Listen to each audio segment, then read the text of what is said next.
Alright, 6.5. We're looking at the unit circle, the graphs of the 6 trig functions, and the properties of those graphs.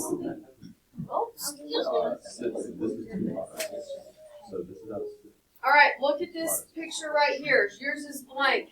Now, yours is small because it had to fit on one slide. You can go to the really big one if you wanted to, so that it's not as crowded. It's up to you.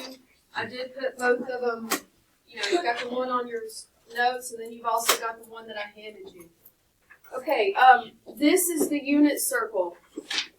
This is going to be your best friend for the next couple of weeks. I'm going to show you, one, how to fill it in from completely blank. And don't let that intimidate you. It's actually not as bad. Everybody panics. They're like, you gotta be kidding me. And then actually after I teach how to fill it in, then they always ask, can we do that again? 2, I'm going to show you how to read it. Okay? Just remember, it is the unit circle, which means it's singular, which means the radius is 1 all the way around, okay? So just remember that the radius is 1. When you're filling in the unit circle, on the unit circle, oh, I'm not in pen. Hold on.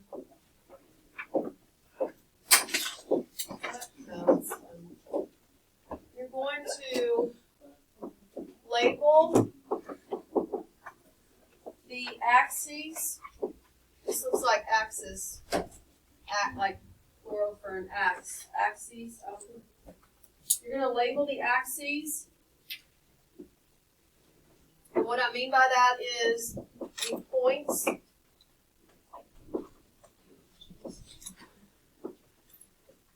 You're going to label the points. These points you should already know from the last section. So from the very center origin to the right is what coordinate point? To the right. Don't overthink this. It's 1, 0, right? So if you'll look carefully at these parentheses with the comma, that's where you're filling in coordinate points. So this is 1, 0. Right? Okay, and then going up would be what? 0, 1. Going left, now mine's off the page a little bit. Going left would be what? Negative 1, 0. I have to squeeze mine in there. There we go. All right, going to the bottom. 0, negative 1. Sorry.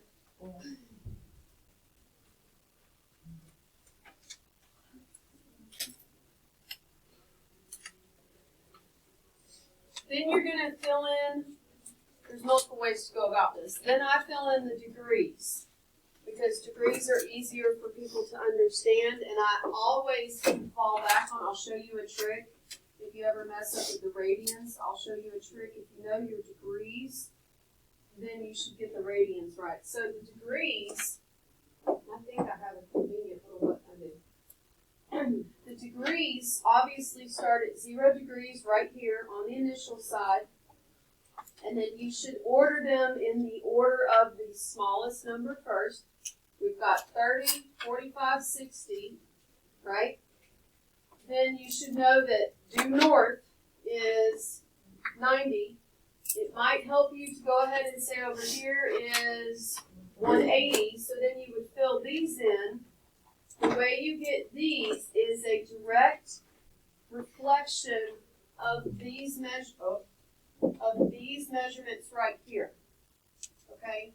Use your reference angles. So if this 30-degree reference angle is the first mark coming over here, the first mark right here is going to be a 30-degree reference angle from the 180. So what would it measure? 150. Y'all see how I got that? I'm going to change pens. This is 0 degrees. This This is 30 degrees. This is 45. This is 60. This is 90. This is 180. This 30-degree angle here, look at the symmetry, is the same as a 30-degree reference angle right here. So what measurement would that be? 150. All right? So this is 150.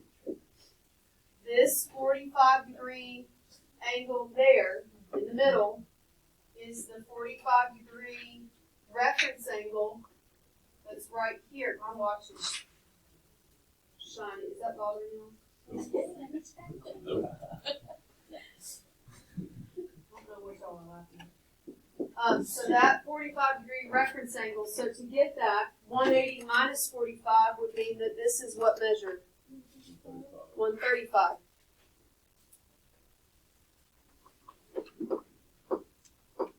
Repeating, this 60-degree angle here is the 60-degree angle reference angle there, 60 degrees. So if this is 180, the 60-degree reference angle means this measure is 120. Y'all see how I got those?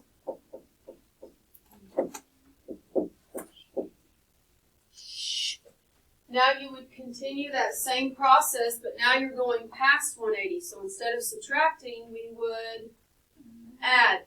I have found that people do better if they stick with all the 30-degree reference angles first, fill them in, then all the 45-degree reference angles, fill them in, and then all of the 60-degree reference angles. Because you should notice there is a symmetry about it, meaning the 30-degree reference angle is the first line, the closest to the x-axis. Do you see that? Because it's a 30-degree reference angle. So red means wrong here. So if you were filling this in and you said that that was the 30-degree reference angle, something should be off.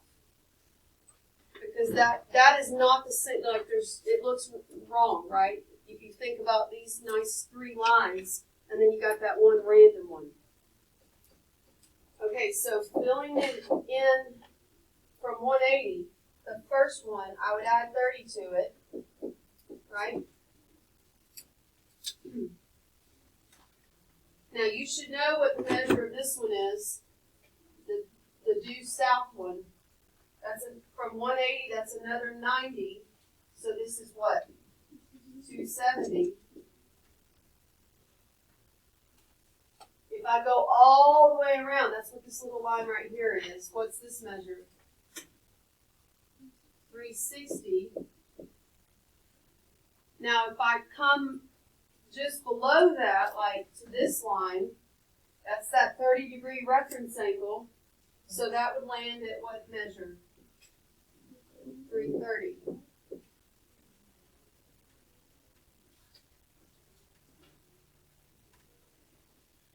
Now you're going to repeat with the 45 and the 60. So 180 plus 45 is 225. That'd be the middle one.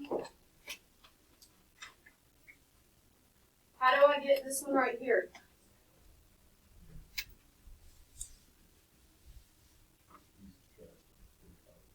Yep. Look, that's the middle one. Look up here if you need a reminder. The middle one is the 45-degree reference angle. So 360 minus 45 is what?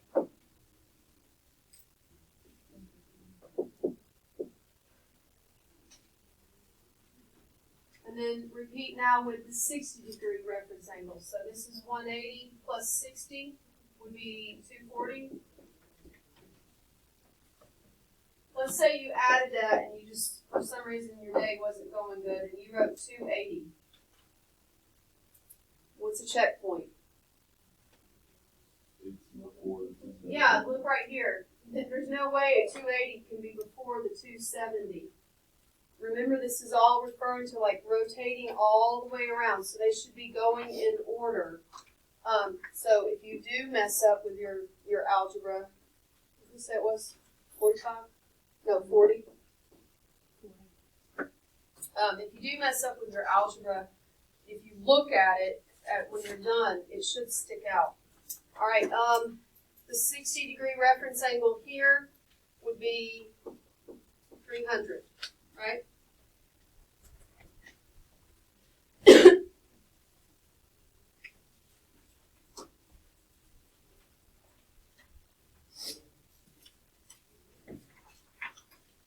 Okay, now we're going to put the radians. The radians are going to go on these dotted lines right here. Okay, so that's where we fill in the radians. So let me go back to this right here. We label the axes, the points, like 0, 1, -1, 0, yada, yada, yada. Then we fill in the degrees using reference angles. Now we're going to fill in the radians. Two ways to do this. I would encourage you to learn how to fill it in by counting. Ignore that.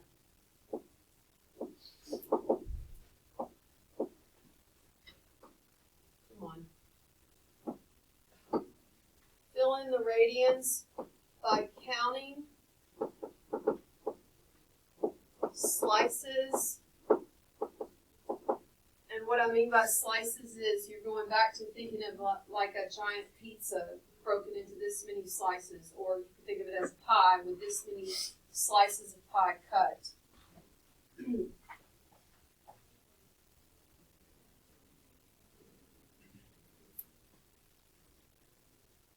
The slices all revolve around the same three anchor radians. You've got pi over 6, pi over 4, and you've got pi over 3. I'm going to put a dot right there to say, like, these are our three fractions we're going to count by. You're going to count the sixths, the fourths, the quarters, and then the thirds. So you just have to get comfortable with those three fractions. The quarters are what I fill in first, so that I don't accidentally put one of the thirds or sixths in the position of a quarter, because I know where the quarter should be, but as you're filling it in, I will agree that it's kind of like there's a lot here, there's a lot of lines, and you have to think to yourself, you know, which line is this one referring to? Like, is this referring to that one or that one? So I fill in the quarters first because they are in the middle, right? And then I fill in the sixths and the thirds because they're not in the middle. So that's how I fill those in. All right. So we're going to fill this in. I'll go to blue. Okay.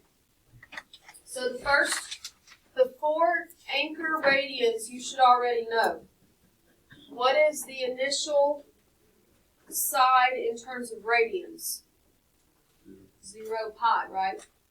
Technically it is just 0, but I'm going to write 0 pi so that you understand we are talking about radians here. It is technically just the 0. All right, what's the due north one? Do you remember? If you forgot that, let's say you forgot it, then you should know that a full circle is what? 2 pi. Watch how I'm filling this in, like the mindset I'm saying to myself. I know the full thing's 2 pi. That means that only half of it would be 1 pi or pi. And then if I only go halfway to pi, would land me at 90, which is pi over 2.